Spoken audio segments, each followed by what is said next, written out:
और अब बात कानपुर हिंसा की करेंगे। इस पूरे मामले में अब तक 54 गिरफ्तारियां हुई हैं। 3 लोग पीएफआई के सदस्य हैं। मुख्य आरोपी जफर हाशमी की पत्नी भी रडार पर है। आपको इस पूरे मामले में अपडेट दिखा देते हैं। 54 लोगों को कुल गिरफ्तार किया गया है। 2 ऐसे पोस्टर हैं जो पूरे शहर में चस्पा कर दिए गए जिसमें आरोपियों के चेहरे हैं। पुलिस ने 46 आरोपियों के पोस्टर जारी कर दिए हैं। ये सर्वेलेंस के आधार पर तस्वीरें निकाली गई हैं आरोपियों की जिन्हें पोस्टर पर लगाया गया है। अब इस पूरे मामले में जफर हाशमी और उनकी पत्नी मुख्य आरोपी हैं, वो रडार पर है और पोस्टर में आए नामों में से 6 आरोपी गिरफ्तार भी किए गए हैं। एक ने खुद सरेंडर किया था थाने जाकर। मुख्य आरोपी जफर के पीएफआई कनेक्शन के सबूत मिले हैं और इसी आधार पर 3 और गिरफ्तारियां पीएफआई के सदस्यों के तौर पर हुई है। पीएफआई के 3 सदस्य गिरफ्तार हुए हैं। 5 की तलाश अब भी जारी है, यानी कि कुल मिलाकर 8 आरोपी हैं पीएफआई के। पत्थरबाजी वाली 147 इमारतों की पहचान की गई है जहां से पत्थरबाजी की गई थी, ऊपर से पत्थर फेंके गए थे, जमा किए गए थे। दंगों के दौरान 147 इमारतों से ये पत्थरबाजी की गई थी। तो ये सर्वेलेंस के आधार पर सब कुछ सामने आ रहा है धीरे धीरे।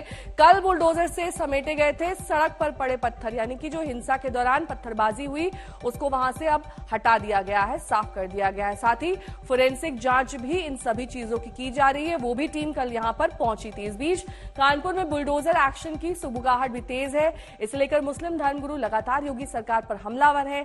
कल मौलाना तौकीर रजा ने भी प्रेस कॉन्फ्रेंस में ऐसे ही हमले किए। बुलडोजर अगर जज है तो फिर अदालतों को खत्म कर दीजिए। किसी ने जुर्म किया है उसके खिलाफ एफआईआर होनी चाहिए, उसकी गिरफ्तारी होनी चाहिए, उसको जज के सामने पेश किया जाना चाहिए। कायदा ये है, संविधान ये कैसा है। बाकी किसी के खिलाफ कोई शिकायत आ गई, आपने मान लिया कि ये मुजरिम है और उसके घर पे बुलडोजर चला दिया, ये अन्याय है। ये अन्याय किसी भी कीमत पे बर्दाश्त नहीं किया जाएगा। जी कह रहे हैं बच्चे हैं नादानी कर जाते हैं तो उनके संग इस तरीके की कार्रवाई नहीं करनी चाहिए, बुलडोजर नहीं चलाना चाहिए। जिसने नादानी की है, जिसने अपराध किया है उसको सजा मिलनी चाहिए, उसका कोई समर्थन नहीं किया जा सकता। लेकिन जिसने गलती नहीं की है जबरदस्ती उसको मुजरिम बना देना ये अन्याय है।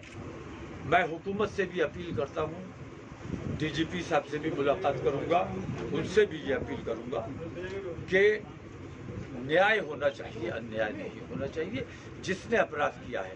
क्योंकि ताली एक हाथ से नहीं बजती है, लेकिन एक हाथ को वहां पर हथकड़ी पहनाई जा रही है, दूसरा हाथ आजाद छोड़ा हुआ है, ये अन्याय।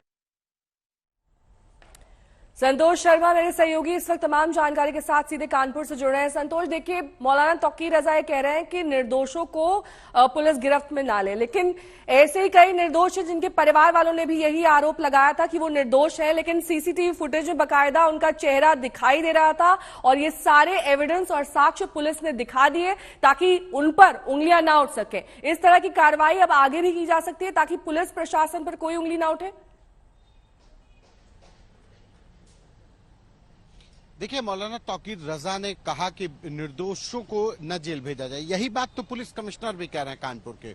उनका भी सीधे से कहना है कि इस पूरी कार्रवाई में कोई निर्दोष के ऊपर कार्रवाई नहीं होगी और अगर किसी को लगता है कि कोई निर्दोष व्यक्ति जेल जा रहा है तो वो सबूत के साथ उनसे यहाँ के JCB law and order Anand Prakash Tiwari से मुलाकात कर सकता है। ये खुला ऐलान किया है कानपुर के पुलिस कमिश्नर ने। तो लिहाजा निर्दोषों को जेल भेजने के मुद्दे पर कानपुर पुलिस भी कह रही है कि कोई दोषी बख्शा नहीं जाएगा लेकिन निर्दोष जेल नहीं जाएगा।